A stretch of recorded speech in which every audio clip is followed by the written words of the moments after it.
जय जय रघुवीर समर्थ।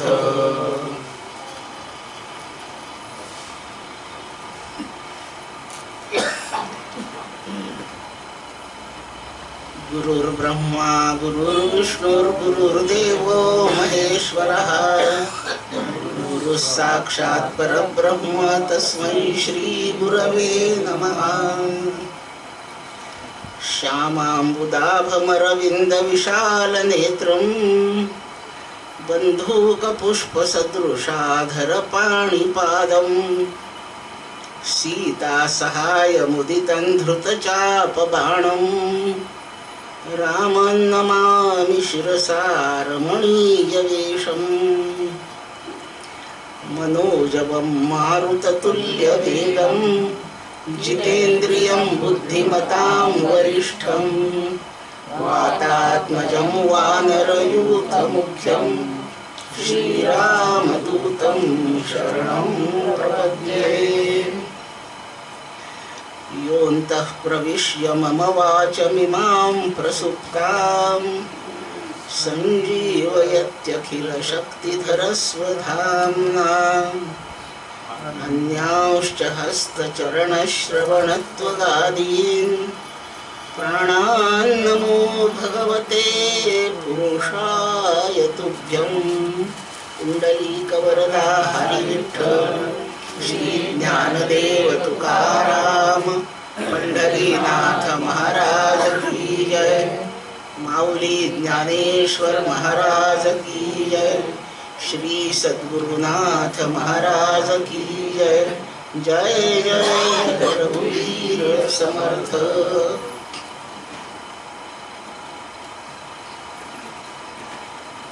भगवान रामराय, परमपूज्य डॉक्टर काका, सर्व स्थानीय देवता यांच्या श्री चरणांना वंदन। आपणा सर्व साधक बंधू भगिनींना सप्रेम अभिवादन। आणि प्रवचनाच्या अभ्यास वर्गाच्या प्रवचनांच्या दुसऱ्या सत्रातील पहिल्या प्रवचनाला प्रारंभ।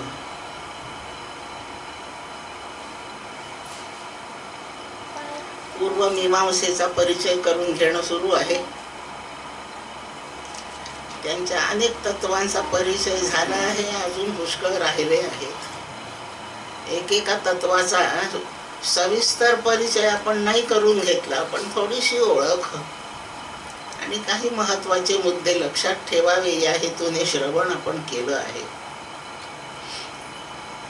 राहिलेल्या मुद्द्यांचा परामर्श आता घेऊ आपण। त्यापूर्वी एक थोडासा विचार आपल्या ठरल्याप्रमाणे करायचा आहे। प्रत्येक वेळी नवीन काय सांगायचं, जे माहीत आहे त्याची उजळणी करायची। माहीत असेल आपल्याला एक विचार मांडू। सारखं आपण पहिल्या दिवसापासून ऐकतोय निष्काम कर्म, निष्काम कर्म। काम नसावा, त्या कामाचाच परिचय करून घेऊ, म्हणजे निष्काम कसं होता येईल याचा एक नियम निवडता येईल। काय काम म्हणजे काय? इदम मे स्यात्, इदम मे स्यात् इति इच्छा कामशब्दितः। ही कामाची व्याख्या आहे। आपल्याजवळ काही नाही आणि ते आपल्याला हवं अशी इच्छा झाली, म्हणून जे जवळ नाही ते जवळ असावं हे वाटणे हे कामाचं स्वरूप आहे। अशी इच्छा। माझ्याजवळ 4 चाकी गाडी नाही,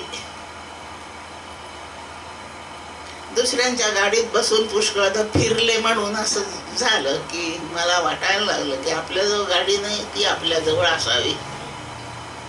ही वाटणे म्हणजे त्या कार बद्दलची ही इच्छा, ह्या इच्छेला काम असं नाव आहे।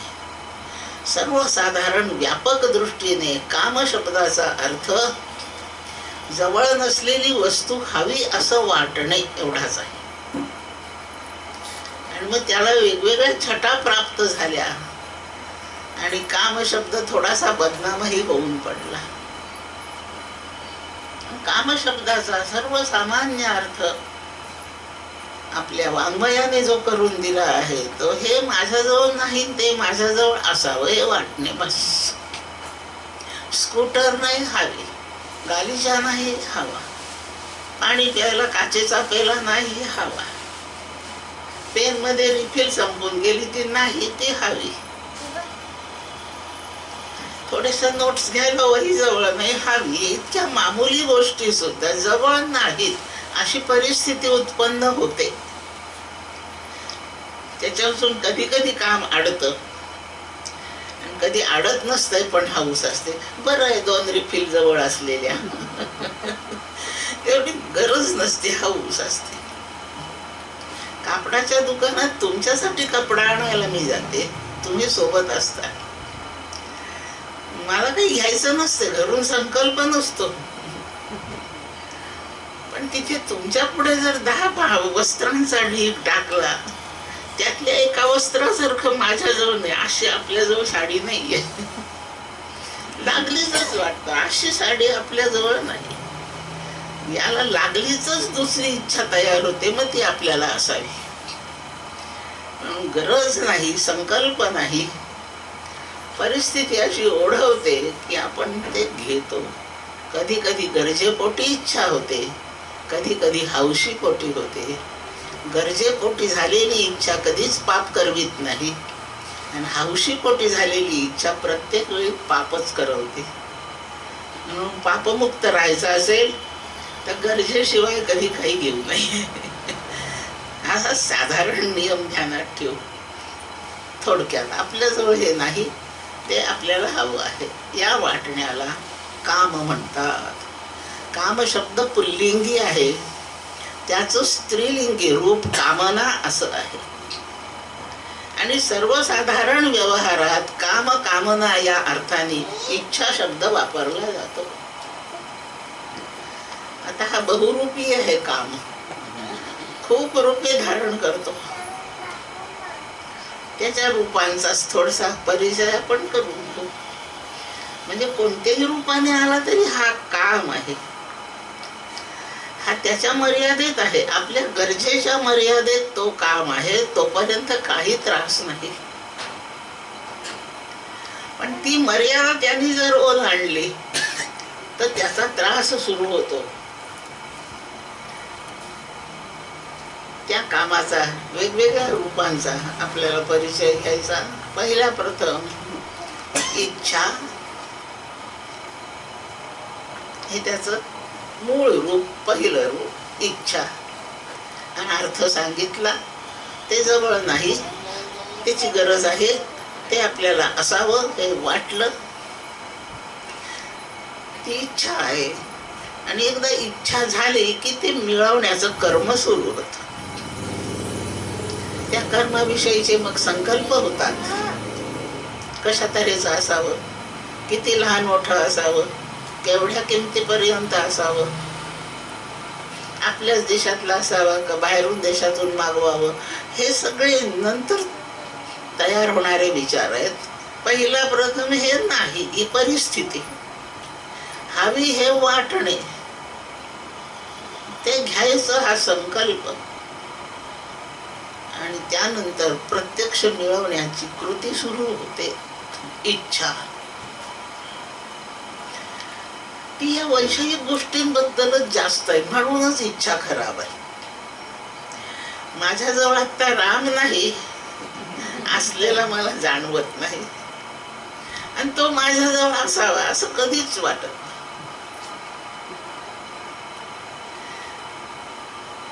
माझ्याजवळ परमार्थातलं एक वेदांताचं पुस्तक नाही, ते असावं असंही फार कमी वाटतं. बाजारात जाऊन काही भावगीताच्या, नाट्यगीतांच्या सीडीज, कॅसेट्स काही काही माणूस आणतो नाही म्हणून, पण एक धर्मशास्त्राचं पुस्तक आणू आपल्याजवळ नाही वाटत.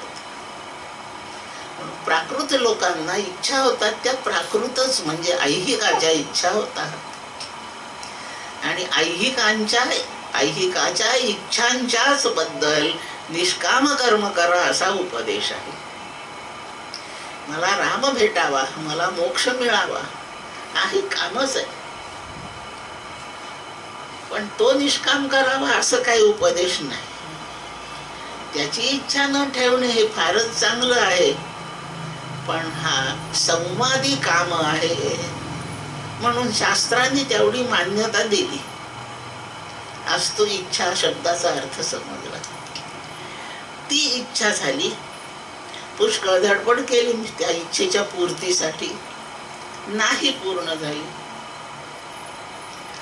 मग ते आपण थोडासा अधिक जरा प्रौढपणे विचार करतो आणि इच्छा थोडीशी दाबून टाकतो.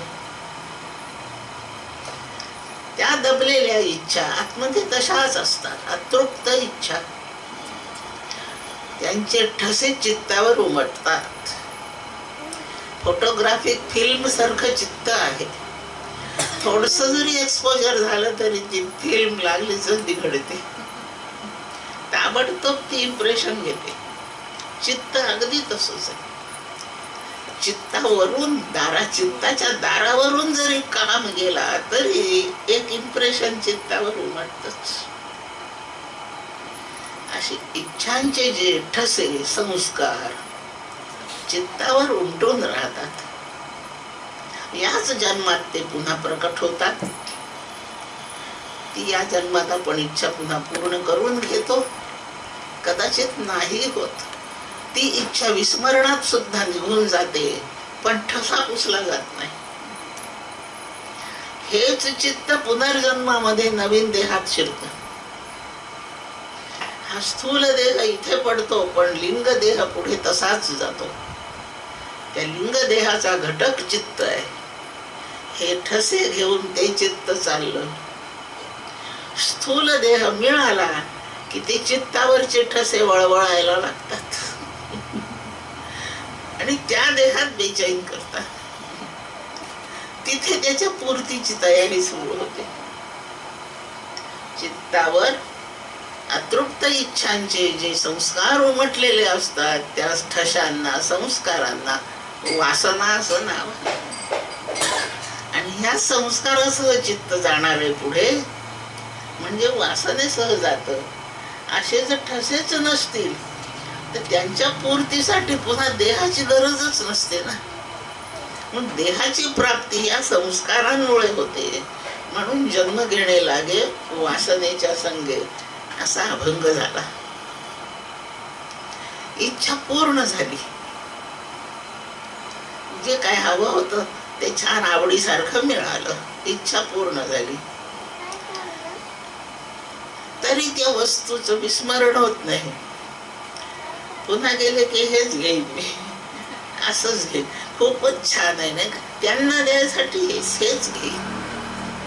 तृप्त इच्छेचे सुद्धा ठसे असतातच. अतृप्तचे जसे पडतात ठसे तसे तृप्तचे पडतात. सकाळच्या जेवणामध्ये बटाट्याची भाजी केली, खूप छान झाली. खाल्लं ना, आता इतकं खाल्लंय, पोट भरलं की उठवत नाही जागेवरून. बळजबरीने बळ काढून उठता उठता सांगते, माझ्यासाठी रात्रीला ही वाटीभर भाजी काढून ठेवा.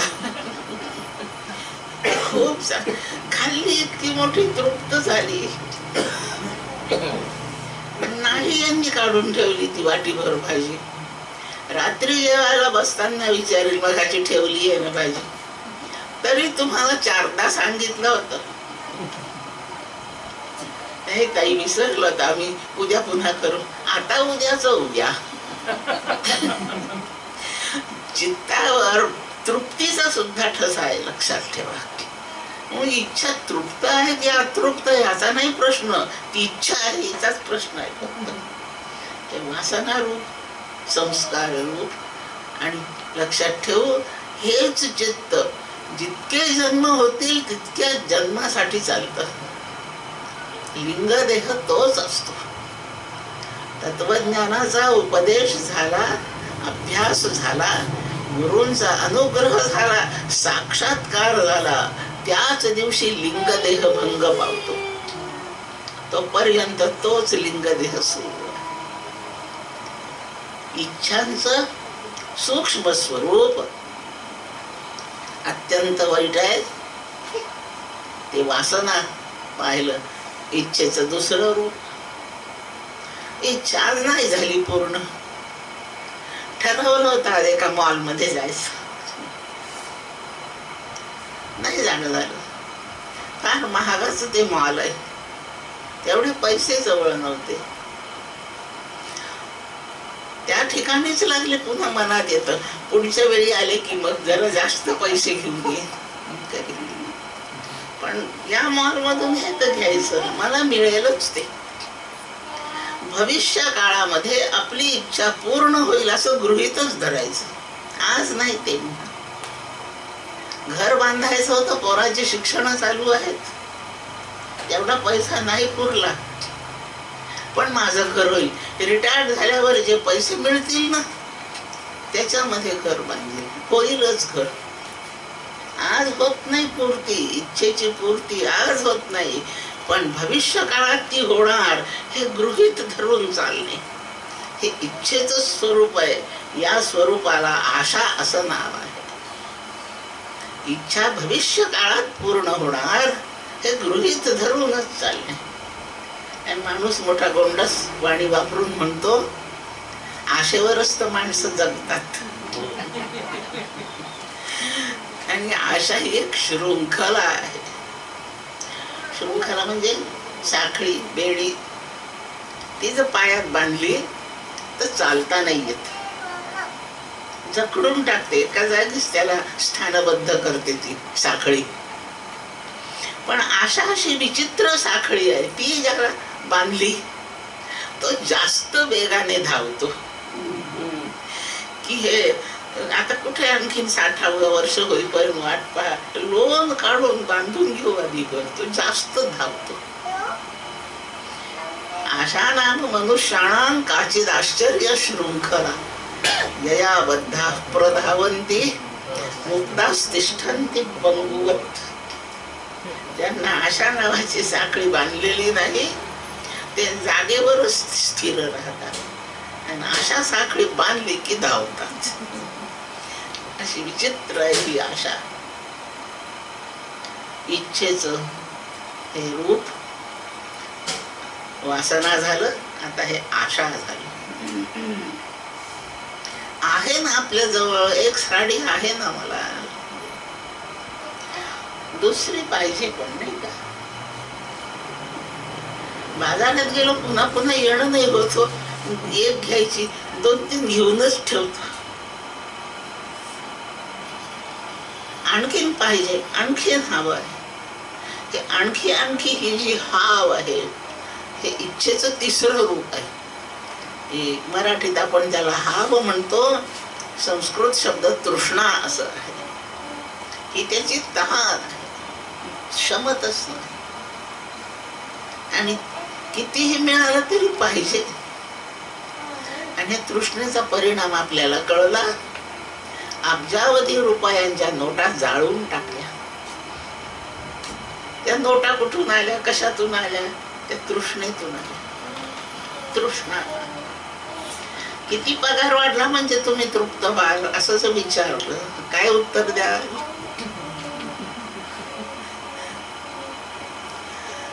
या वर्षामध्ये पगार वाढ झाली 25,000. पुरे का? आणखी 5 वाढवले असते तर चाललंच असत. किती वाढवावा पगार म्हणजे पुरेसा आहे? याला कुठे सीमा नाही. मला हे पाहिजे, हे पाहिजे, हे आणखीन पाहिजे. मला पाहिजे ही इच्छा आहे, मला आणखी पाहिजे ही तृष्णा आहे. आणि ह्या आणखीला काही मर्यादा नाही. ही तृष्णा माणसाला सुचू देत नाही. सतत बेचैन.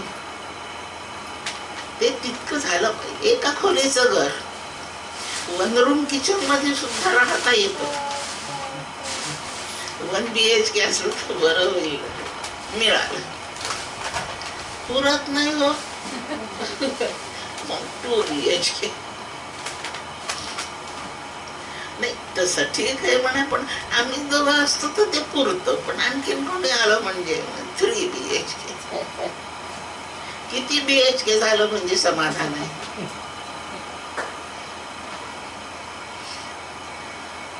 मला हे BHK शब्दच खूप आवडतो. झोपण्याची व्यवस्था B म्हणजे, TV पाहायची व्यवस्था म्हणजे H, आणि खायची व्यवस्था म्हणजे K. राम कुठे गेला कोणाला माहिती. रामासाठी खोलीच नाही. झोपायचं आणि खायचं. थोडीशी जाग असली तर TV पाहायचा. याच्या पलीकडे काय उद्योग आहे? मग याच्यासाठी 1 BHK पुरतं. पण नाही जमत. तृष्णा महाभयंकर. किती कोणताही विषय कितीही उपलब्ध असो तो त्याहून अधिक हवा. हल्ली लग्नामध्ये बफे प्रकार असतो भोजनाचा. कोणी वाढीत नाही, आपापल्या हाताने घ्यायचं. तिथे तो अन्नाचा स्टॉल लागलाय, इकडे येऊन खायचं.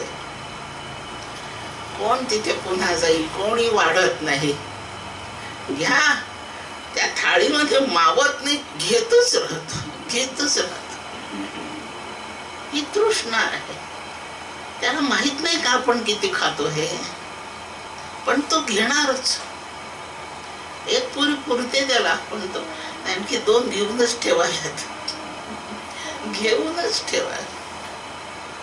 तृष्णा माणसाला स्वस्थ राहू देत नाही, चित्ताला अस्थिर करून सोडते तृष्णा.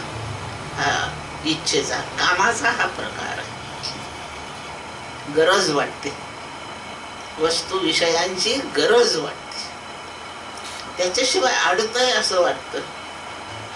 हल्ली इथे पाऊस केव्हाही येतो, म्हणजे छत्री पाहिजे. छत्रीची गरजच आहे.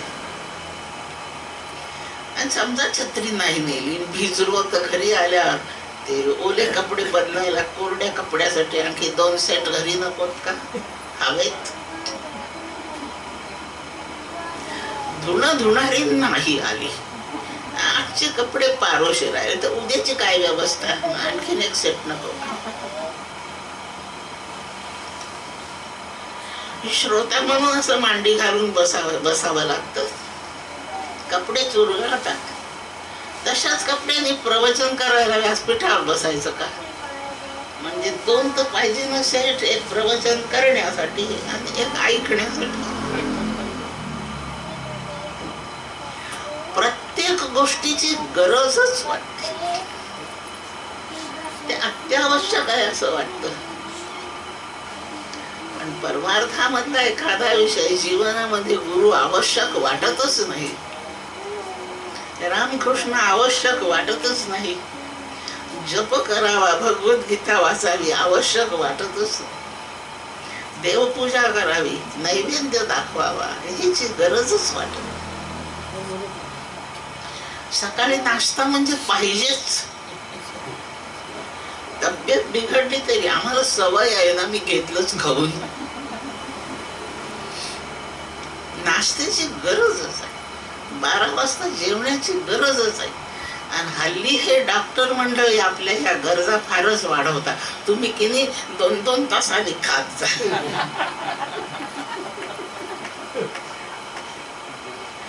2 बिस्किट तरी खात जा. म्हणून बिस्किटाची गरजच आहे. गोळी घ्यावी लागते ना, म्हणून आम्ही खातो. 2-2 तासांनी खातो. असं भगवंताचं नाम घ्यावं अशी एकदा गरज वाटू दे ना 2-2 तासांनी, तर 1-1 तासांनी नाही जमलं तर. विषयांच्या बद्दल बोलणं चाललंय. इच्छा, काम विषयाला घेरून आहे. तो परमार्थाला घेरून ज्या दिवशी होईल त्या दिवशी आपल्या मुक्तीच्या मार्गावर आपण पांथस्थ होऊ. तो विषयाभोवती फिरतोय काम. निंदा त्याची चालली. अशी विषयांची गरजच वाटणे, त्याच्याशिवाय निभणारच नाही असं होणे. या वाटण्याला, इच्छेच्या या स्वरूपाला स्पृहा असं नाव आहे. आणि ज्याला गरज वाटत नाही त्याला निस्पृह म्हणतात. निस्पृहस्य तृणं जगत्. गवताची किंमत नाही जगाला निस्पृह माणसाच्या समोर. या विषय रूप जगाची किंमत ज्याला स्पृह आहे त्याला आहे. जो निस्पृह झाला त्याला हे संपूर्ण जगत तृणवत आहे, गवतासारखं, कसपटासारखं. आणि सर्वात खंबीर, खूप धैर्यशील, निर्भय असं व्हायचं असेल तर स्पृहा नावाचा प्रकार अगदी काढूनच दिला पाहिजे. कोणाच्या काकाची बापाची भीती नाही वाटत निस्पृह माणसाला. अशा निस्पृहाचं उदाहरण सगळ्यांना माहिती आहे. रामशास्त्री प्रभूणे पेशव्यांच्या दरबारातले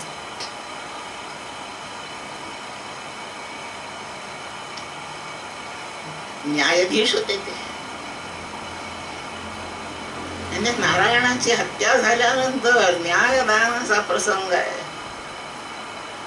तुम्हाला देहांत आनंदीबाई राघोबा, तुम्ही जाणीवपूर्वक तुमच्या स्वार्थापोटी त्या पोराला मारलंय.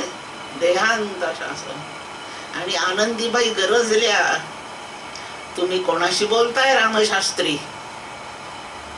तुमच्या ह्या बोलण्याचा काय परिणाम होईल तुम्हाला माहित आहे का? माहित आहे. तरी तुम्ही बोलताय.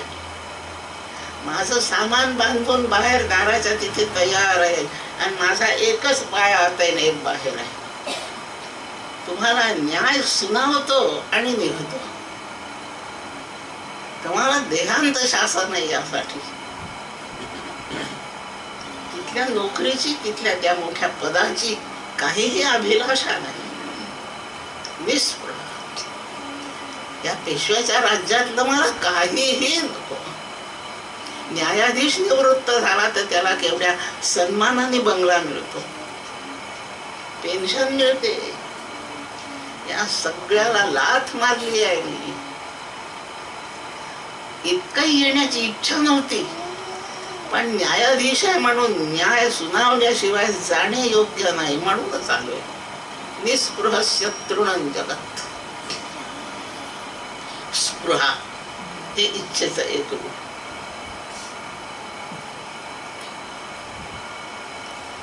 काम म्हणजे इच्छा, कामना. एक रूप वासना, दुसरे रूप आशा, तिसरं तृष्णा, पुढचं स्पृहा.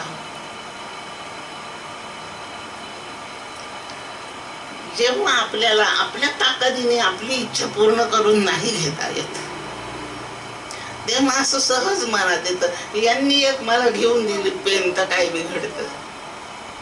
यांच्या खिशाला 4 लागले आहेत, दिली एक काढून मला तर. मी बदलून इथे आले, मला राहायला जागा नाही. यांच्या घराला 25 खोल्या आहेत, यांनी एक खोली मला दिली तर काय बिघडतं.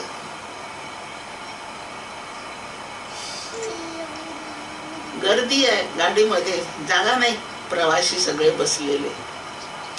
यांनी मला थोडीशी जागा दिली तर काय बिघडलं.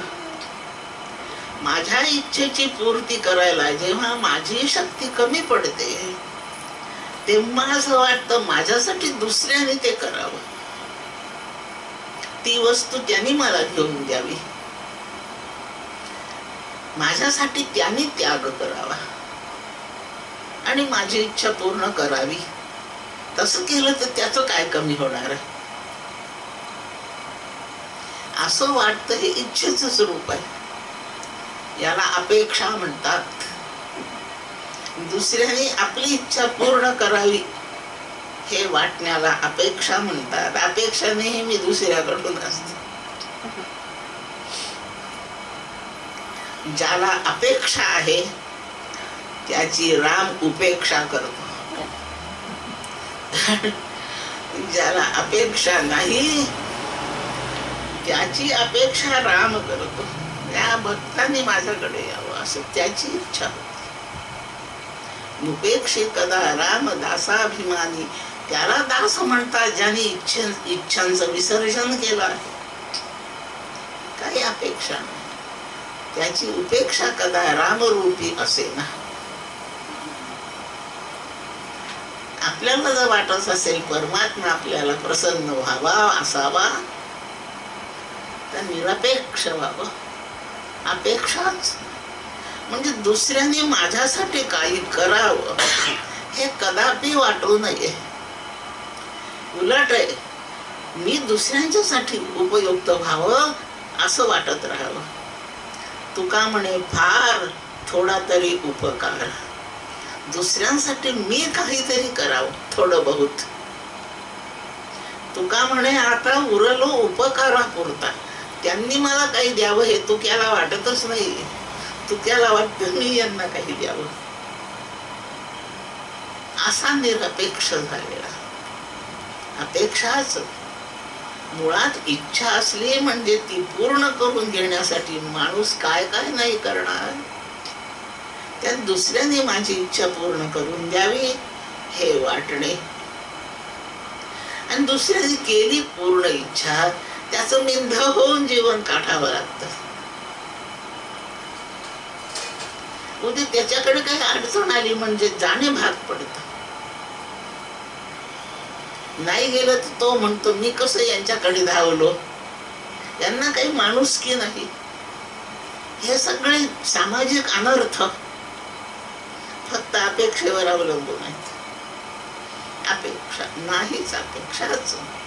असा निरपेक्ष होऊन असावं. याच्या पलीकडे सगळा गौरव घालून देणारा इच्छेचा प्रकार आहे. मी न मागता तुम्ही मला देत नाही, माझ्या ताकदीने मी मिळवू शकत नाही, ते मला अधिक हवंय हे वाटणं थांबत नाही, याची गरज आहे हे माझं संपतच नाही. भविष्य काळात कधी पुरं होईल याचा काही भरवसा नाही. इतकी सगळी रूपे, यातल्या एकही रूपाला यश नाहीये. अशा परिस्थितीत आता मला लिहायला पेन नाही, यांना कळायला पाहिजे की नाही हिच्याजवळ पेन नाही तर द्यावी आपण. ते नाहीच देत. मग शेवटी मी म्हणते अहो जरा पेन द्या. मागावं लागतं. आपल्या इच्छेच्या पूर्तीसाठी दुसऱ्याला मागणे या प्रकारच्या इच्छेला याचना म्हणतात. आणि जो याचक झाला त्याचा संपूर्ण गौरव जमीनदोस्त झाला. गौरव संपवणारी इच्छा तिचं रूप याचना हे आहे. नाहीच, याचनाच नाही करायची. असे कशाचीच याचना त्यांनी आपल्या हयातीत केली नाही. असा जो कोणी महापुरुष झाला त्याचं आडनाव अयाचित पडतं.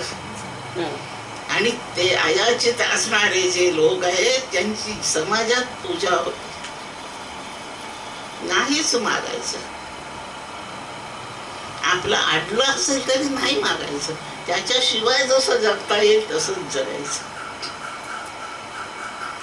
झोपडीवर छप्पर नाही ना, गळतंय का, तसंच जगायचं. पण माझ्या झोपडीवर तुम्ही गवत टाकून द्या नाही म्हणायचं. याचनाच नाही, मागायचंच नाही. इच्छांच्या एवढ्या सर्व रूपांच्या सह इच्छा विसर्जित करून टाकणे. जगता येईल का इच्छेशिवाय? जगता येतं. कसं जगता येतं? इच्छा नसताना आपल्याला ताप येतो की नाही? मला आला ताप. कधी इच्छा केली होती ताप यावा म्हणून? माझ्याजवळ ताप नाही तर तो येऊ दे असं कधी म्हटलंय का? माझं डोकं नाही दुखत, डोकं दुखी येऊ दे कधी म्हटलंय का मी? केली का इच्छा?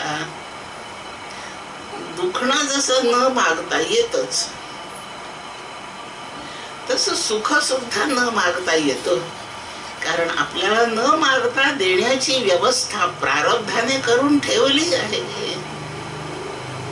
आपल्या पूर्वकर्मामध्ये आपण जेवढी तरतूद केली आहे तेवढं न मागता मिळतच. आपण बँकेत जेवढे पैसे ठेवले आहेत तेवढे केव्हाही आपल्यासाठी उपलब्ध आहेत. ठेवले नसले तर मागून मिळत नाहीत, आणि ठेवले असले तर ATM केव्हाही उपलब्ध. तसंच सुखाची व्यवस्था, इच्छापूर्तींची व्यवस्था आपल्या पूर्वकर्मांनी करून ठेवली आहे. आत्ताच क्रियामान त्याला थोडस मदत करतं, एवढंच काय ते.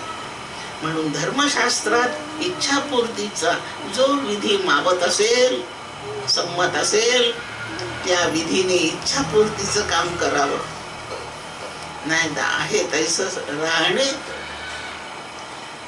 याच्या साह्याने वैराग्य येतं, चित्त शुद्ध होतं, आपण ज्ञानाचे अधिकारी होतो.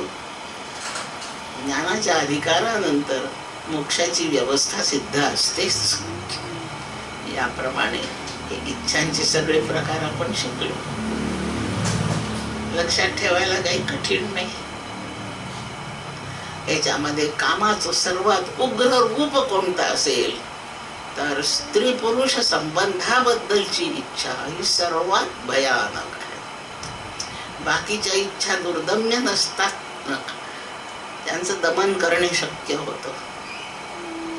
आणि म्हणून वैराग्याची कसोटी ब्रह्मचर्यात लागते. विवाह करण्याची निंदा करणं नाही चाललं आहे. विवाहित पुरुषांनी सुद्धा त्या प्रकारच्या कामाला मर्यादा ओलांडणार नाही, इकडे सावधगिरीने पाहायचं. हे ब्रह्मचर्य गृहस्थाच्यासाठी.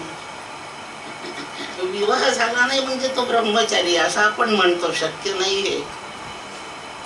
त्याच्या चित्तातल्या इच्छा तपासा, त्याचा काम तपासा, आणि कोण विरक्त आणि कोण ब्रह्मचारी आणि कोण काय आहे तेव्हा ठरतं. कामाचं सर्वात वाईट स्वरूप तेच आहे. दुसरं द्रव्याची हाव असणे हे कामाचं आणखीन एक उग्र स्वरूप आहे. आणि म्हणून सगळ्यांनी ऐकलेला शब्द प्रयोग सांगते, कामिनी आणि कांचन यांच्यावर विजय ज्याने मिळवला तो महापुरुष होतो. हे मी पुरुष शब्दाच्या आधाराने बोलले. स्त्रियांनी तेच लक्षात ठेवायचं. शास्त्र मर्यादा अशी आहे की उपदेशाचा फारसा भाग स्त्रीवाचक नसावा, ही सभ्यता आहे. म्हणून उपदेश नेहमी पुरुषांना करावा. त्याच सगळं जी कार्यवाही ती बायकांनी तशीच करावी. उपदेश करताना सगळीकडे पुल्लिंगी संबोधन आहेत. स्त्रीवाचक संबोधनाने उपदेश नसतो, ही शास्त्र मर्यादा आहे. हिला सभ्यता म्हणतात.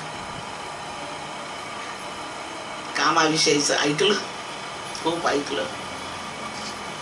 तो काम का म्हणून असा वाढतो, का म्हणून उग्र होतो, का म्हणून अतिरेक होतो, त्याचा अनावर का होतो, याचं कारण धर्मपालन आपण करीत नाही म्हणून. धर्माचं पालन करावं. तो धर्म कोणता? पूर्वमीमांसेने सांगितला आहे तोच धर्म. वेदांताचा अभ्यास करा, योगाचा अभ्यास करा, कोणताही करा, या प्रत्येक अभ्यासामध्ये कर्माला स्थान आहे. आणि ते कोणत्या कर्माला स्थान आहे? पूर्वमीमांसेने जे प्रत्येकाकरता विहित करून ठेवलंय तोच धर्म. ह्या धर्माचं पालन ज्याच्या हातून होतं त्याचा काम मर्यादा कधी सोडूच शकत नाही. इतकी व्यवस्था पूर्वमीमांसेने करून ठेवली धर्माचरणामध्ये. ते धर्माचरण प्रत्येकाने करावं. आणि त्या पूर्वमीमांसेत ज्या धर्माचं विवेचन आहे, ज्या कर्मांचं विवेचन आहे, त्याचा आपण संक्षेपाने अभ्यास आत्ता करतो. मगाच्या प्रवचनात काही झाला, सर्वच प्रवचनात थोडा थोडा उल्लेख होत गेला. थोडा बहुत शिल्लक आहे, तेवढं मी पूर्ण करावं अशी या प्रवचनकाराची इच्छा आहे. त्याप्रमाणे मी त्या उरलेल्या भागाला थोडा न्याय देण्याचा आता प्रयत्न करते.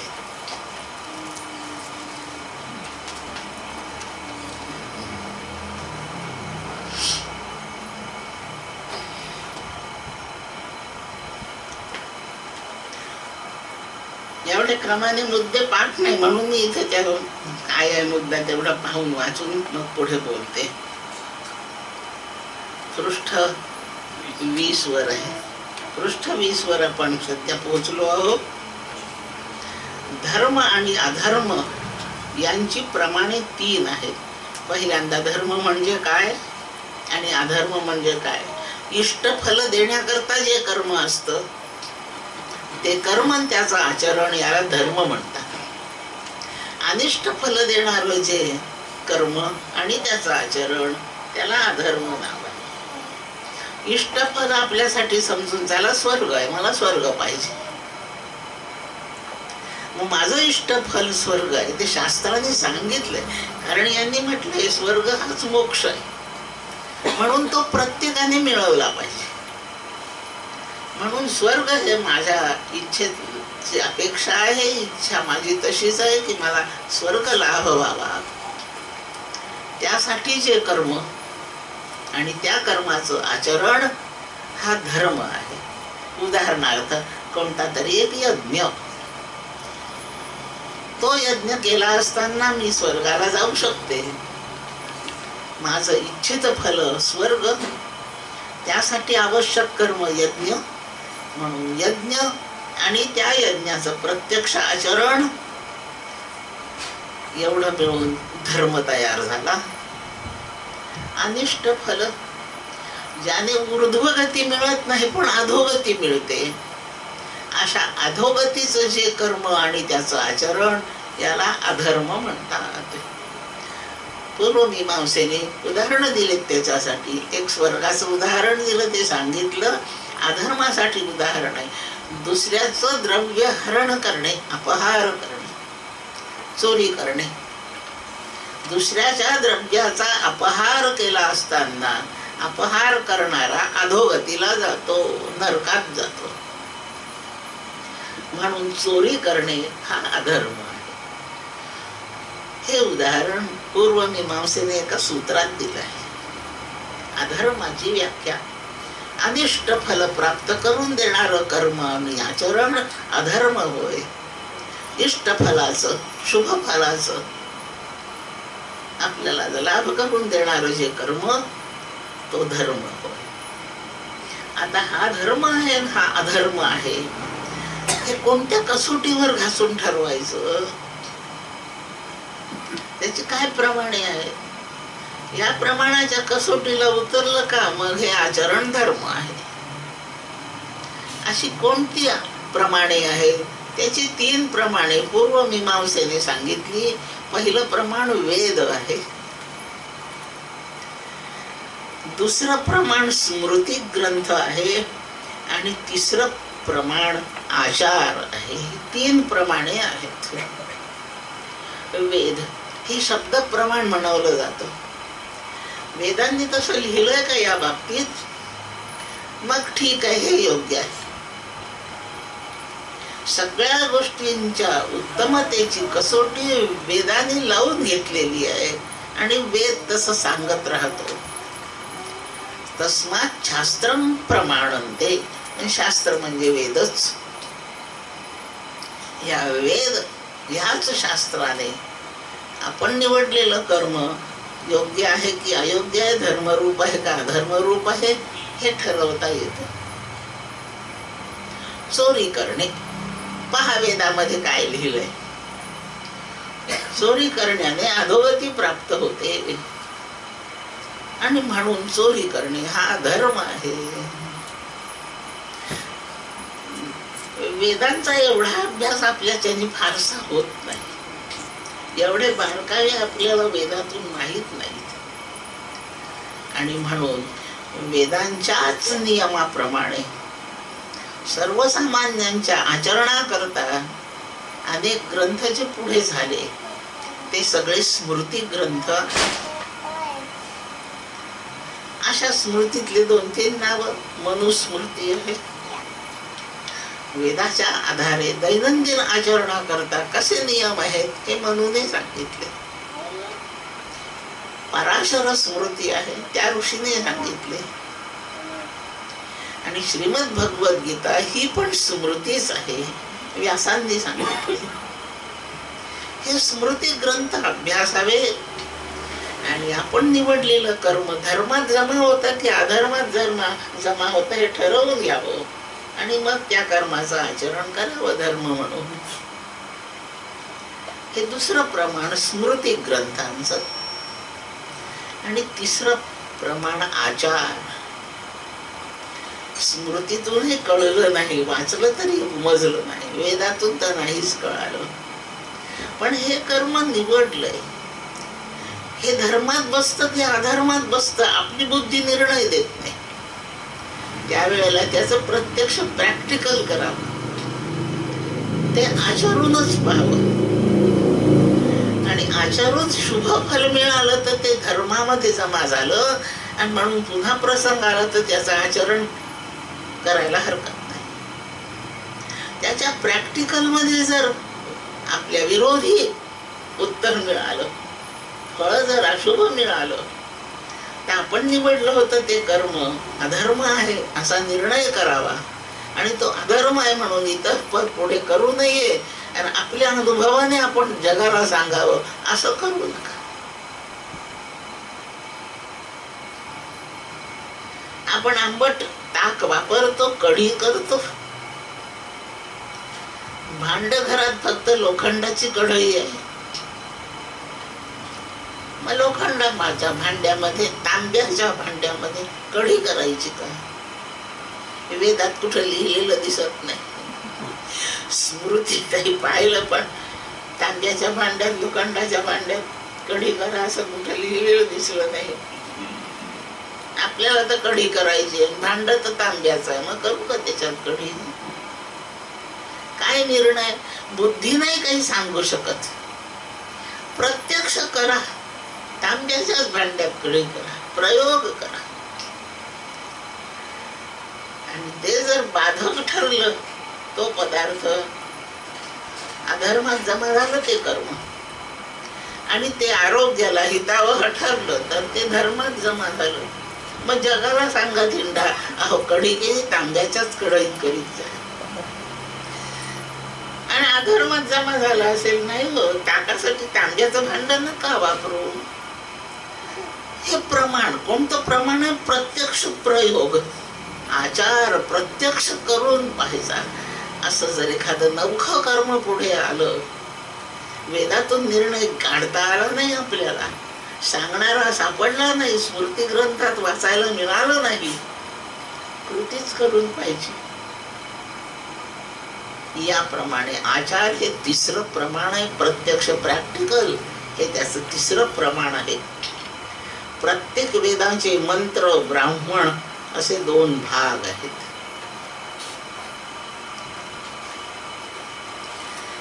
मंत्राला ऋषी असतो, छंद असतो, देवता असते, कीलक असतं. रामरक्षेत म्हणतो ना आपण, रामरक्षा स्तोत्र मंत्रस्य. रामरक्षा हा मंत्र आहे. संपूर्ण सगळे जेवढे श्लोक आहेत रामरक्षेतले हे सगळे श्लोक मंत्र आहेत. म्हणून ह्या सगळ्या मंत्रांना रामचंद्र देवता आहे. देवतेशिवाय मंत्रच नसतो, म्हणून देवता राम आहे. रामचंद्र देवता. त्याला छंद असतो नेहमी, कोणत्या तरी एखाद्या चालीत गायला जातो, छंद आहे रामरक्षेला.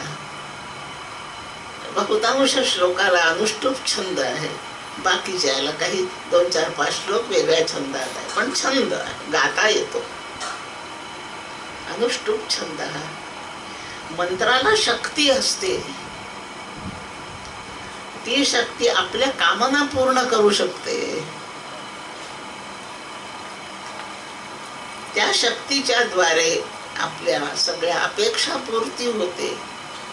ठरवलं असेल ते यशस्वी होतं. त्या शक्तीच्या साह्याने आपलं जीवित सुरू राहतं.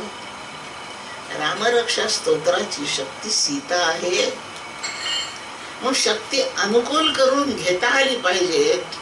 म्हणून एकट्या रामाची नाही पूजा करायची, सीतेसह रामाची पूजा सांगितली. राम वनवासात आहेत, सीताहरण होऊन गेलेलं आहे, एकटे राम आणि लक्ष्मण सीता शोधात हिंडत चालले. आले ऋषींच्या आश्रमात. ऋषी होते आश्रमात, आपल्या कुटीतात होते. राम आले म्हणून वार्ता गेली. ऋषींना कळलं सीता सोबत नाही. त्या ऋषीने निरोप पाठवला, एकट्या रामाचं मी दर्शन नाही घेत. त्याला म्हणा तुझी शक्ती सोबत घेऊन ये, बायको आण, सीतेसह तू असशील तेव्हा तुझं दर्शन घे. आणि त्या ऋषीचं दर्शन न घेता राम, ऋषीला दर्शन न देता राम निघून गेले. युद्ध जिंकून झालं, राम अयोध्येला परत निघाले, सीता सोबत आहे. आणि भगवान म्हणतायत की त्या ऋषीचं दर्शन राहून गेलंय, त्यांनी माझं दर्शन सीतेसह पाहिजे अशी इच्छा केली आहे. त्यांच्या आश्रमात विमान थांबवलं आणि आता सीतेसह राम आहे असं पाहून ऋषी बाहेर आले. त्या ऋषीचं नाव आहे पण मला आता नाही सांगता येत, आठवत ते ऋषी बाहेर आले आणि सीता रामचंद्र या दोघांच्या पाया पडले. शक्तिहीनाचं दर्शन घेऊ नये असा त्याचा अर्थ. एका रोग्याचं दर्शन घेऊन आपल्याला काय बरं वाटतं सांगा. पहिलवानाच्या दर्शनाने आपले बाहू स्फुरतात. शक्तीच नाही. पुरुषाची शक्ती त्याची स्त्री आहे, त्याच्या अंगभूत असते. म्हणून तर धर्मपत्नीला अर्धांगिनी म्हणतात, बाकीच्याला नाही म्हणत. धर्मपत्नी विधिवत विवाह जिच्याशी झाला की त्या पुरुषाची अर्धांगिनी असते, म्हणजे त्याच्या अंगभूत असते. ती वेगळी काढता येत नाही. राम म्हणाले असा शक्तीहीन, ऋषी म्हणाले अशा शक्तीहीन देवाचं काय दर्शन घेऊ. सीता शक्ती आहे. लोक असं म्हणतात की नवरा असला म्हणजे बायकोचं रक्षण असतंय. मी उलट म्हणते, बायकोमुळे पुरुषाचं रक्षण आहे. लक्षात ठेवा, करा विचार. शक्ती आहे, तिला शक्तीच म्हणतात. हा पुरुष आहे पण शक्ती ती आहे. याप्रमाणे रामाचं दर्शन रामरक्षा स्तोत्रात देवता सांगितली आहे आणि देवतेची शक्ती ती त्या संपूर्ण स्तोत्राला प्राप्त झालेली शक्ती आहे. रामरक्षा स्तोत्राची शक्ती, सीता शक्ती ही अट असते. काही प्रसन्न व्हायचं असेल तर काही अटी पूर्ण कराव्या लागतात. श्रीमद हनुमान कीलकम, रामाच्या कोणत्याही वाङ्मया करता हनुमान ही अटच आहे. हनुमानाची प्रसन्नता नाही तोपर्यंत तो रामाच्या बद्दल आपल्याला काही पाहू देत नाही का बोलू देत नाही. जिथे रामायण तिथे हनुमान. कशासाठी? माझ्या रामाबद्दल हे काय कमी जास्त बोलतायत ऐकू दे.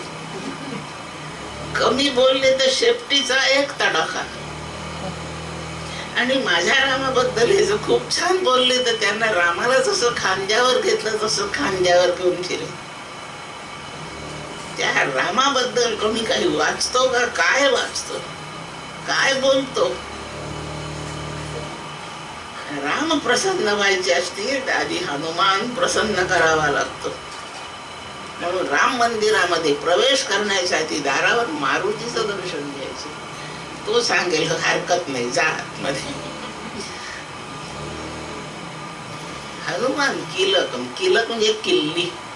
द्वार उघडायचंय, कुलूप लागलेलं आहे, त्याला किल्ली पाहिजे. राम गाभाऱ्यात बंद आहेत, उघडायचा आहे गाभारा. हनुमानाला प्रसन्न करा. कलेक्टरला भेटायला गेले, मला चपराशाला चहा पाजावा लागतो. कलेक्टरला नाही पाजावा लागत, चपराशाला चहा पाजला की तो सोडतो आतमध्ये.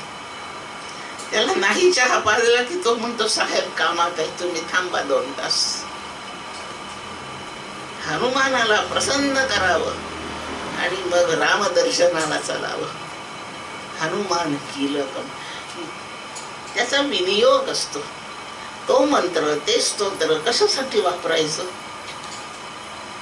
रामचंद्र प्रीत्यर्थे, रामाची प्रीती आपल्यावर व्हावी यासाठी हे रामरक्षा स्तोत्र मी आता पठन करीन. हा विनियोग आहे. रामचंद्र प्रीत्यर्थे जपे, मंत्र असल्यामुळे त्याचा जप असतो. जप म्हणजे वारंवार ते म्हणावं लागेल. म्हणून रामरक्षा स्तोत्र आम्ही फक्त स्नान झाल्यावर म्हणतो.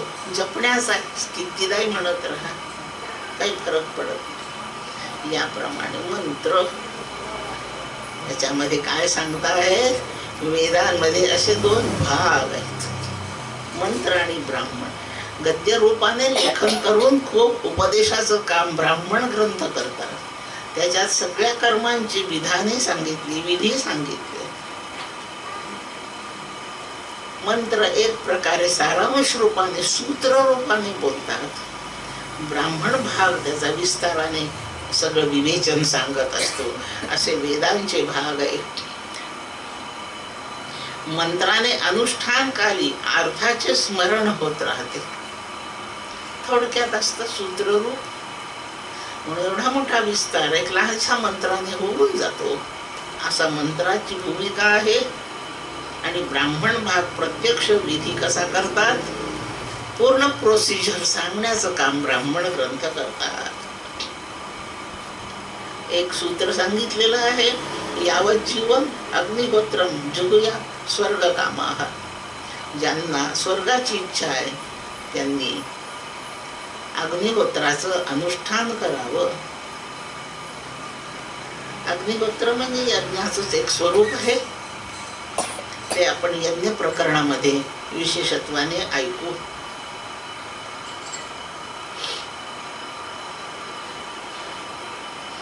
ब्राह्मण वाक्य विविध प्रकारची आहेत. एवढ्या तपशिलाची आपल्याला जरूर नाही. वाक्यांचे प्रकार फक्त कर्म उत्पत्ती वाक्य, गुणवाक्य, फलवाक्य, या सर्व वाक्यांचा अभ्यास केला म्हणजे कोणतं कर्म केव्हा करावं, कसं करावं, कोणी करावं, किती वेळ करावं, ह्या सगळ्या प्रश्नांची उत्तरे मिळतात. ही वाक्ये ह्या प्रश्नांची उत्तरे देतात. हा यज्ञ कोणी करावा, हा यज्ञ आयुष्यात कितीदा करावा, हा यज्ञ कोणत्या भूमीवर करावा, हा यज्ञ कशासाठी करावा, या सर्व प्रश्नांची उत्तरे या ब्राह्मण वाक्यामधून आपल्याला मिळतात. आणि चांगली समर्पक उत्तर मिळाली म्हणजे माणूस निशंक होऊन त्याचं आचरण करतो.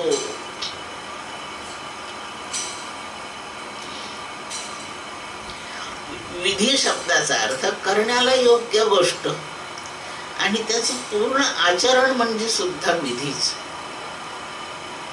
लग्न झालं, मंगलाष्टक झालं, फोटो झाले, त्यानंतर काही पुन्हा एक कर्म असतंच. होम हवन आहे, अमृत होम आहे, त्याला विधी म्हणतात. प्रत्यक्ष कर्म हे विधीच समजलं जातं आणि त्याची प्रक्रिया जी आचरणात येते त्याला हे विधीच म्हणतात. मला याचा विधी सांगा काय आहे. तो विधी 2 अर्थाचा शब्द आहे.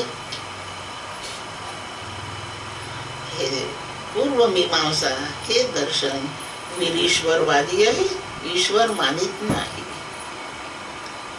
नाही मानलं तर काय बिघडतं? काही खरं बिघडत नाही, काय बिघडत नाही. वेदांताच्या शेवटच्या टप्प्यावर ईश्वर नाहीच आहे. नाही मानलं तर काही बिघडत नाही. मग वेदांताने का मानला तो? एक तर कर्म जड आहे म्हणून फलदाता चेतन असावा म्हणून तो ईश्वर कर्माध्यक्ष म्हणून मानला, एक बाब आहे. आणि ईश्वर मानण्याचा एक फार उत्तम परिणाम आहे. माणूस निरहंकार होतो. कर्माचं आचरण निरहंकार बुद्धीने करावं, निष्काम बुद्धीने करावं असा जो सारखा उपदेश चालू आहे, त्यात वृत्तीच निरहंकार करायची असेल तर आपल्यापेक्षा अधिक बलवान करणारा एक मानावाच लागतो. आणि तो मानला म्हणजे आपल्याला अहंकाराची आपली प्रवृत्ती ही क्षीण होत जाते. अहंकाराचा त्याग जर व्हायचा असेल तर ईश्वर मानण्यामध्ये सर्वात उत्तम सोय आहे. तो एक करता. आपल्याला आपल्या करण्याची काही घमेंड मिरवण्याची गरजच नाही करू शकत. पण निरहंकार वृत्तीने कर्माचरण करावं. अहंकाराने भेद वाढतो, द्वैत वाढतो. द्वैत वाढलं की भय वाढतो, भय वाढलं की दुःख वाढतो, दुःख वाढलं की जीवनच व्यर्थ जातं. आणि हा बंदोबस्त ज्या अनर्थ परंपरेला जर तोडायचा असेल तर आपल्याला अहंकारच सोडला पाहिजे. आणि अहंकार सोडायचा असेल तर आपल्यापेक्षा सरस कोणी आहे ते पाहिलं पाहिजे.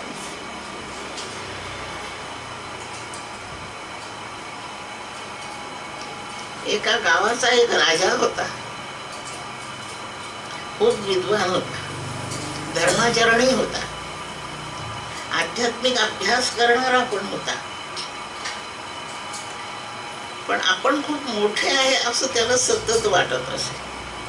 हाही एक गुण त्याच्याजवळ होता.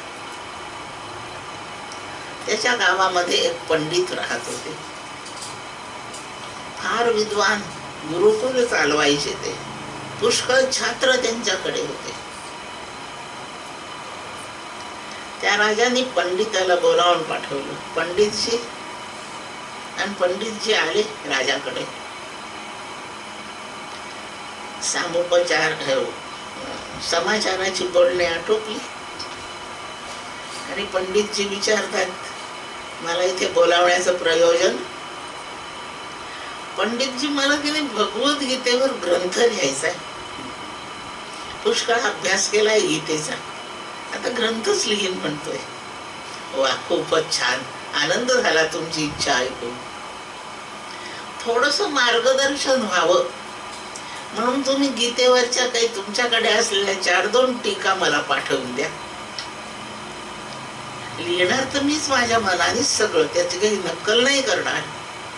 पण ग्रंथाची ठेवण कशी असावी याच्या काही अभ्यासासाठी, एखाद्या ठिकाणच्या अर्थाबद्दल शंका असली तर थोडं मार्गदर्शन म्हणून मला 2-4 टीका पाठवून द्या. पंडितजींनी म्हटलं की हो, पाठवतो. सध्या एकच टीका पाठवतो आणि ती खूप चांगली आहे.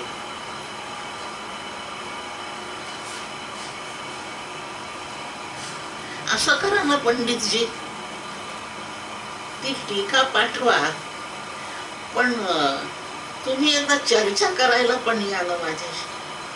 थोडस तोंडी बोलून घेऊ म्हणजे अधिक चांगलं मार्गदर्शन.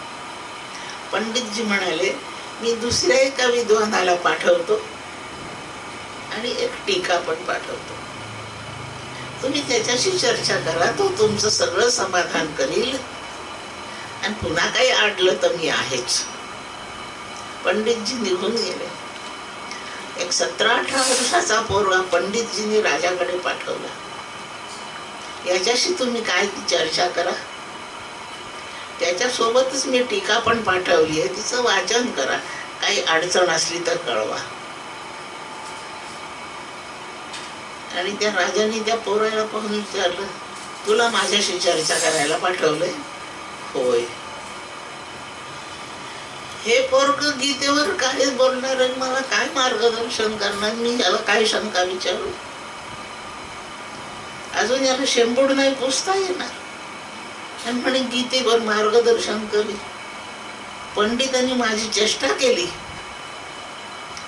राजा म्हणतो, बेटा तुझ्याशी नाही मी बोलू शकत, तुझ्याकडून माझं काही समाधान होईल असं मला वाटत नाही, आता हा तुम्ही जावं. पोरग निघून गेलं. त्यांनी ती टीका वाचली पाठवलेली आणि इतकी उत्तम लिहिलेली ती टीका, काही विचारू नका. राजाने त्याचा ग्रंथ लिहायला प्रारंभ केला. पण त्याला ती टीका वाचल्यावर कळलं, इतकी चांगली आपण लिहू शकतो की नाही काय माहिती. तो पोरगा परत आला, पंडिताला भेटला. त्यांनी सांगितलं, तो काही माझ्या उपयोगाचा नाहीये, तुला काय कळणार आहे, आणि म्हणून त्यांनी मला परत पाठवलं. त्या पंडितजीचा तो विद्यार्थी होता. पंडित म्हणाले की राहू दे. पंडितांनी पुन्हा राजाकडे निरोप पाठवला, मी तर लेखन सुरू केलंच आहे.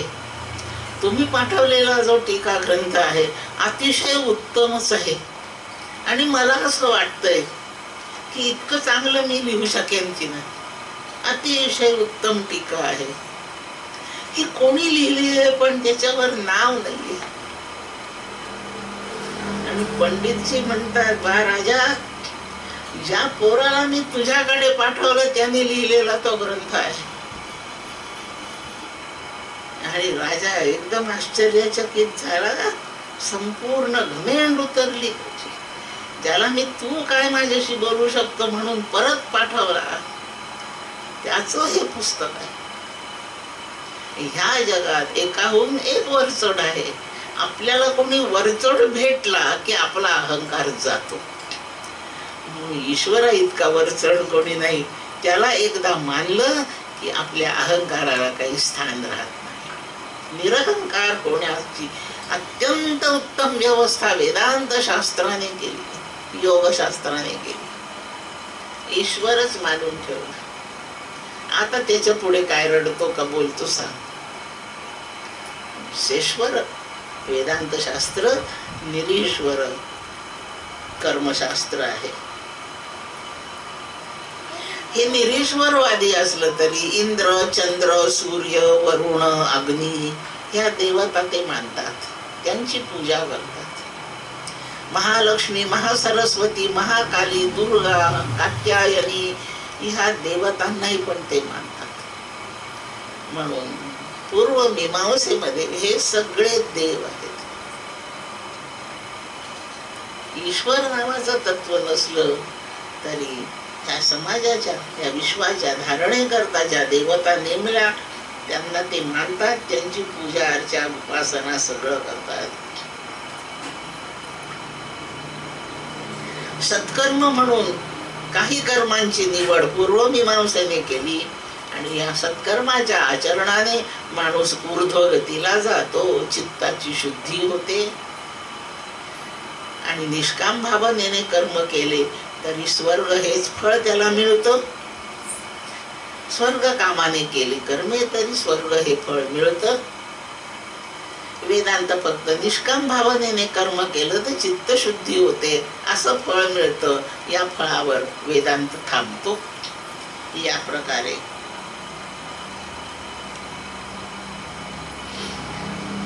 जी सत्कर्मे म्हणून पूर्वमीमांसेने ठरवली ती सत्कर्मांची सगळी यादी वेदांताने तशीच मान्य केली. दान करणे सत्कर्म आहे, वेदांत त्याचा पुरस्कारच करेल. देवपूजा करावी, वेदांत त्याचा पुरस्कारच करेल. जेवढी सत्कर्मांची यादी पूर्वमीमांसेत आहे ती तशीच्या तशी उत्तर मीमांसेने ग्राह्य धरली आहे. अशी सत्कर्मे म्हणजे सत्कर्मेच आहे. गरजवंताला मदत करणे हे सत्कर्म आहे. जे कारंजले गांजले त्यासी म्हणे जो आपुले सत्कर्मच आहे. दारावर अतिथी आलाय त्याला भिक्षा घालणे सत्कर्मच आहे. कोणी बुडतोय त्याला वाचवणे सत्कर्म आहे.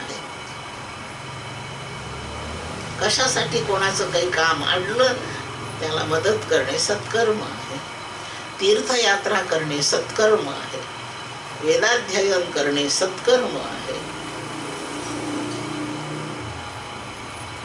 देवपूजा, नैवेद्य सगळी ही सत्कर्मेच आहेत आणि ती तशीच्या तशीच उत्तर मीमांसेने स्वीकारलेली आहेत.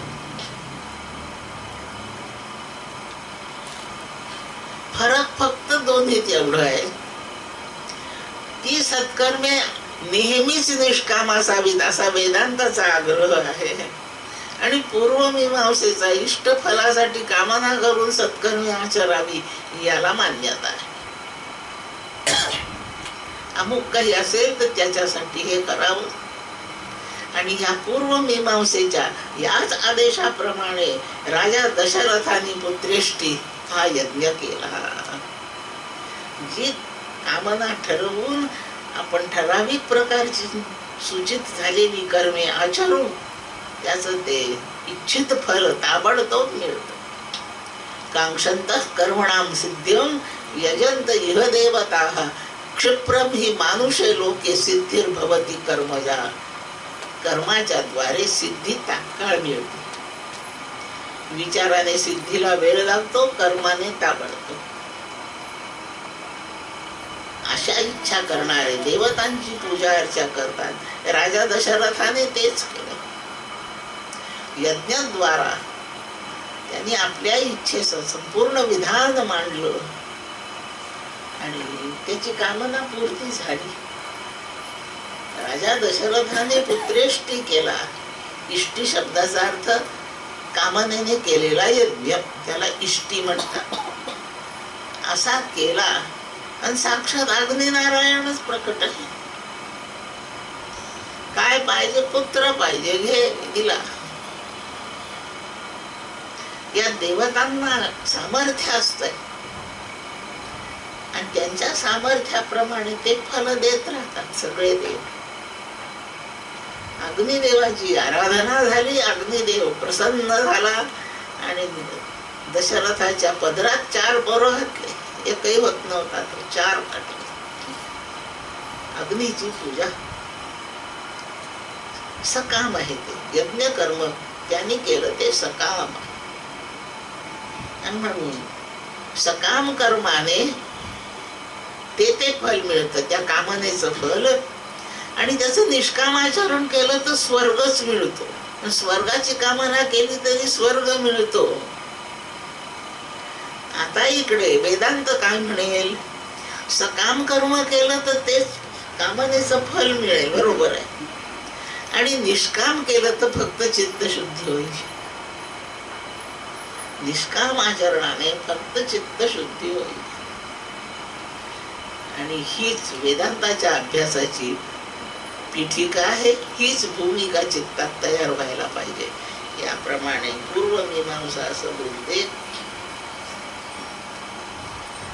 स्वर्ग हे नित्य फल आहे, अविनाशी फल आहे. तेच परम फल आहे, तोच मोक्ष आहे, असं पूर्वमीमांसेने ठरवलं.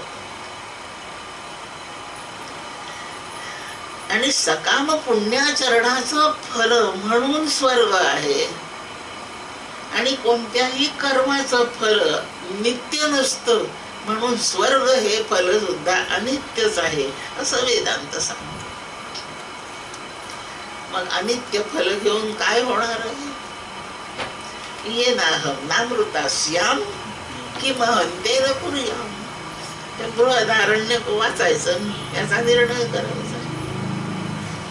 स्वर्गात जाऊन काय होईल? स्वर्गाविषयीच्या कल्पना खूप सोप्या आहेत.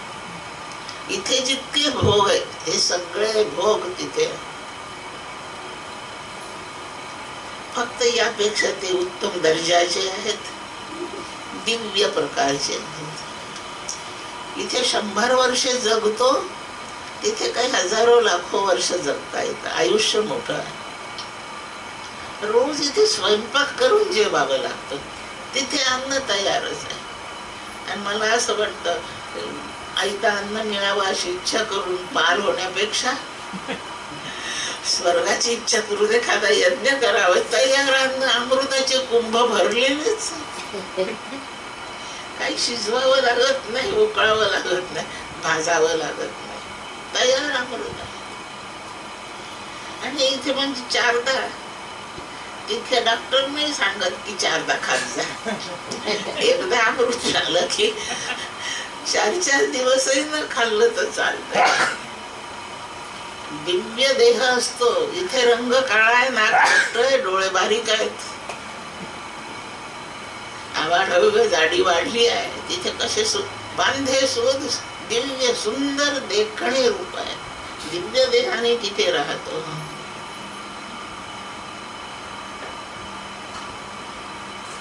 देखणेच दिसतात, इंद्रासारखे दिसतात तिथले पुरुष. आणि इंद्राणी सारख्या दिसतात ज्या बायका स्वर्गात गेल्या त्या.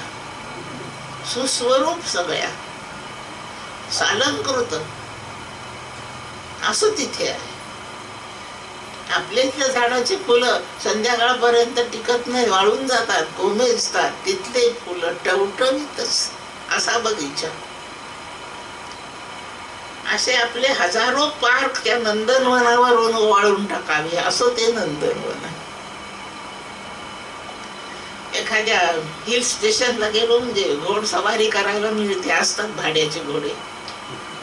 तिथे उच्च इशरावर बसून इंद्र आपल्याला फिरवतो. मला हत्तीवर बसावं वाटतं. इंद्राच्या जवळ आहे हत्ती. त्याचं नाव ऐरावत आहे. ऐरावतावरून स्वारी करायला मिळते.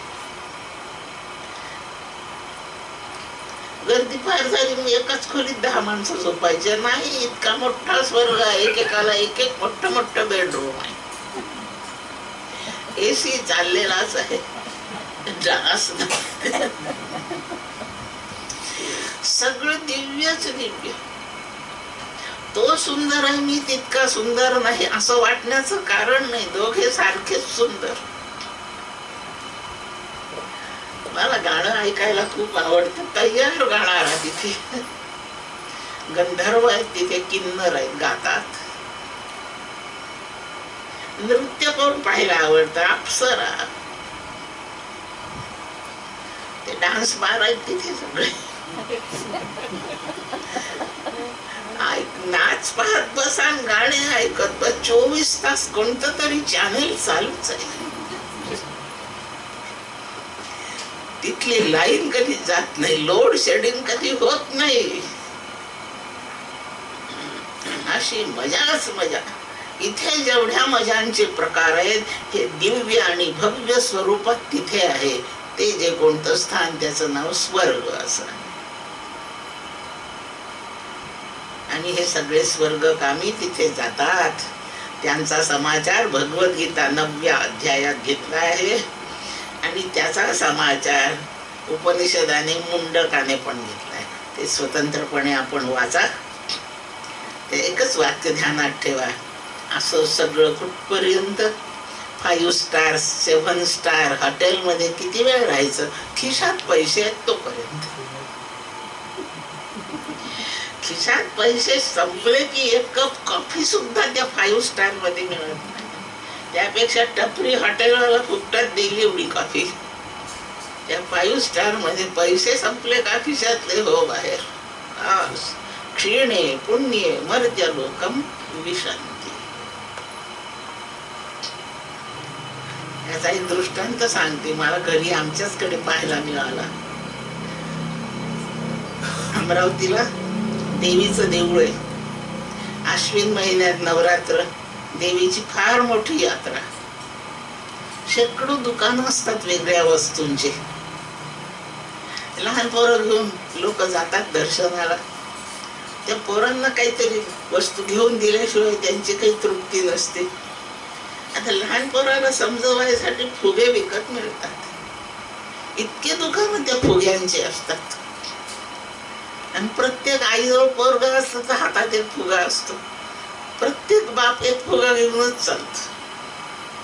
पोरांच्या खेळण्याचे ते फुगे. आमच्या घरी 5 पोरं लहान लहान होते. आम्ही त्यांना नेलं दर्शनाला एक दिवस यात्रेमध्ये. पोरं म्हणतात की फुगे घ्यायचे. हायड्रोजन भरलेले पण फुगे मिळतात. जसे वरवर उडतात. दोरा धरला की फुगा वर जातो. त्यांना हायड्रोजन भरलेले फुगे हवे होते. प्रत्येकाला एक एक फुगा घेऊन दिला. त्याचा तो लांब दोरा, त्या धरून पोरं चालले. ते पुढे वर धरून घरी आले. 2-3 तास फुगे खेळले. असा सोडून द्यायचा. मग तो इकडे इकडे फिरायचा. पुन्हा दोरा ओढून हातात घ्यायचा. काय त्यांना खेळायचं असे खेळले. झोपायची वेळ झाली रात्री. झोप आली की माणसाला कोणताच विषय नको असतो. पोरांनी फुगे त्या एका खोलीमध्ये आमच्या बैठकीच्या खोलीत होती, तिथे सोडून दिले.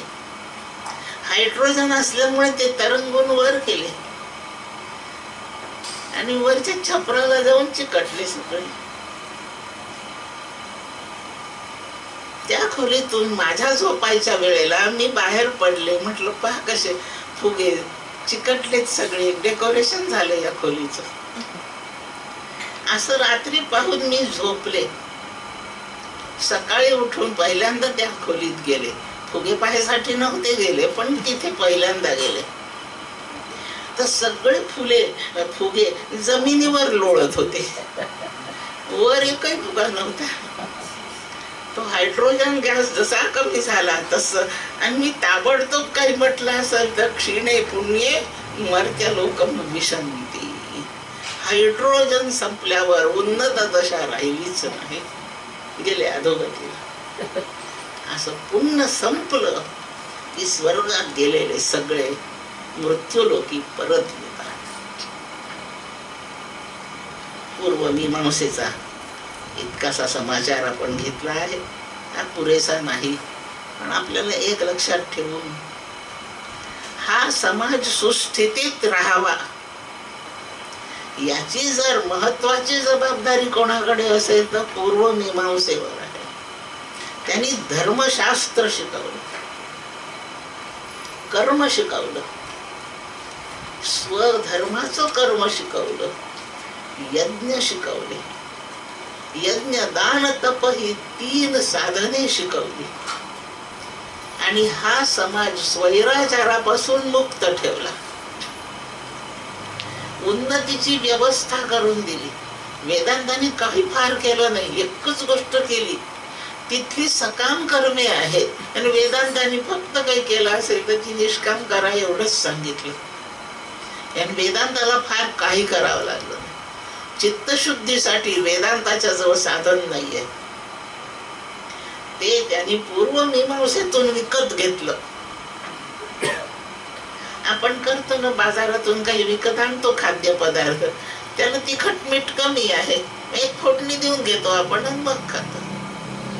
मूळ तर पदार्थ तिकडूनच विकत आणला ना.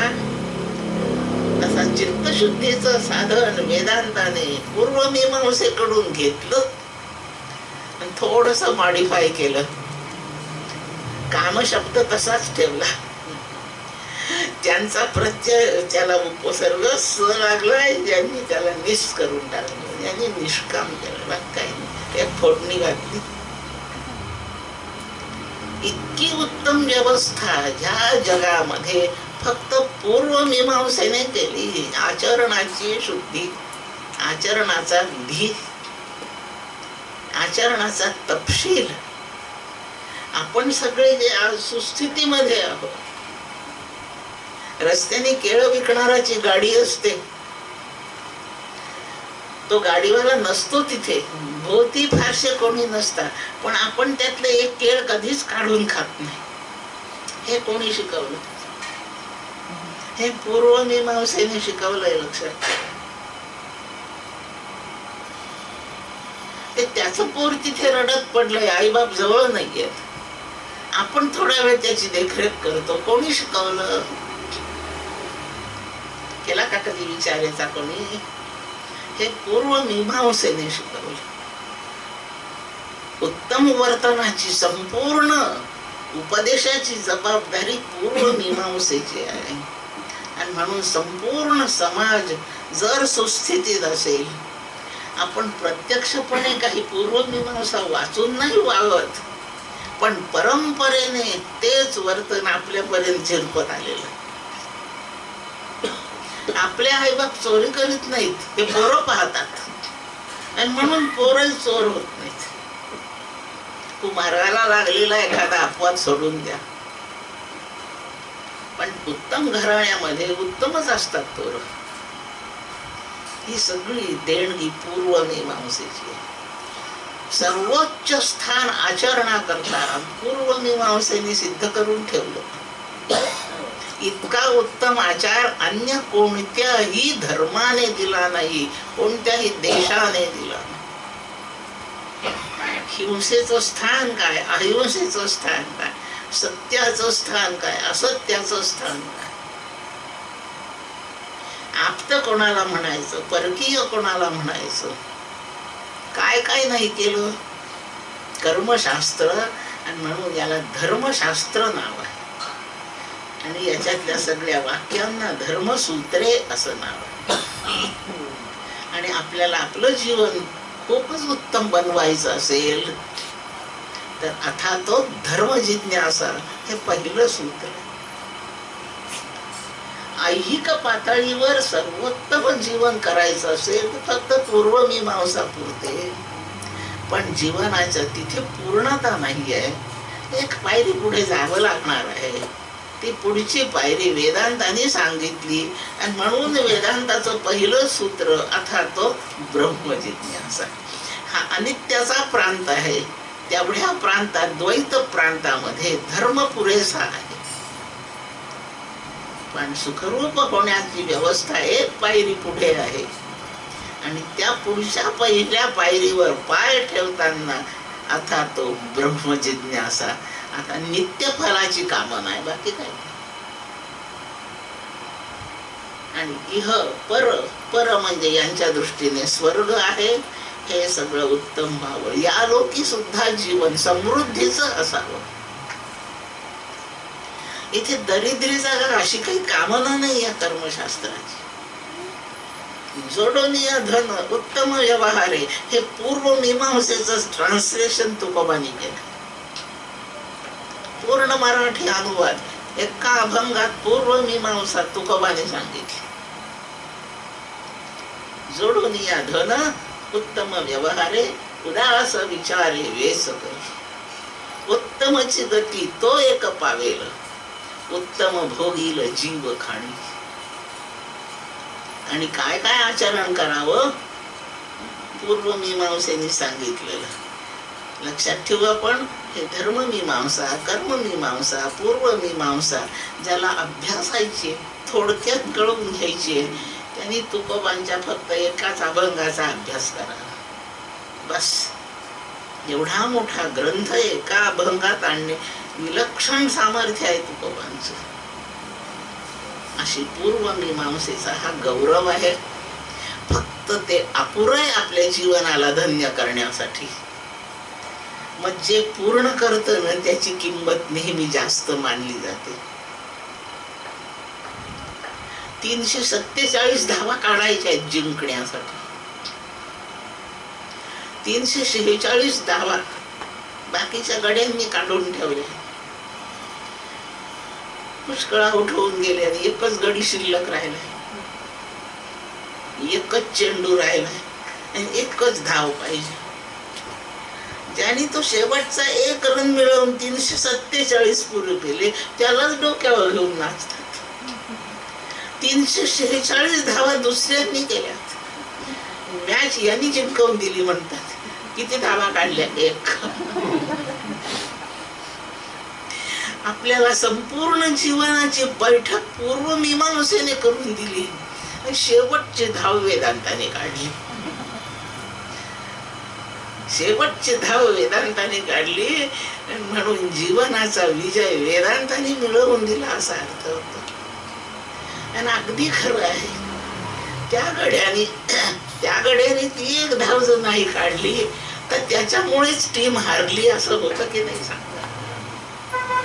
याच्यामुळे हारलो. याच्याकडे बॉल आला आणि एक नाही टोलवला, यांनी एक धाव तर पाहिजे होती. काय रे गड्या तू केला घात. आणि म्हणून या पूर्वमीमांसेची पूर्णता त्या एका धावेने होते. ती वेदांताची धाव आहे. अर्थात तो ब्रह्मजिज्ञासा. आणि त्या धावेचं स्वरूप तत्वमसी असा. एवढं जीवनाची परिपूर्णता करून सोडतं. पूर्वमीमांसेबद्दल पुष्कळ शिकून झालं. याच्यामध्ये यज्ञ संस्था आहे, विवाह संस्था आहे. विवाह आणि यज्ञ यांना संस्था म्हटलंय या पूर्वमीमांसेमध्ये. हे लहान सहान गोष्टी नाही आहेत ह्या. त्यातल्या यज्ञ संस्थेविषयी आपल्याला ऐकायचं शिल्लक आहे. त्याचं एक प्रकरण आपण घेतलं इथे. याग, हवन, होम, यज्ञ वगैरे. राहू देऊ तुमच्यासाठी पूर्ण घेऊन देते, काही घेत नाही मी. त्या यज्ञामध्ये आपल्याला हे घेऊन जातील. आपण तो सगळा यज्ञ पाहूया. सगळ्या स्तरावरचा सर्व प्रकारचा यज्ञ कसा कसा आहे पुढच्या प्रवचनात आपण ऐकू. मी या ठिकाणी थांबते आहे. पुंडली गवरदा हरी विठ्ठल श्री ज्ञानदेव तुकाराम. विठ्ठल विठ्ठल विठ्ठल विठ्ठल. जय जय रघुवीर समर्थ.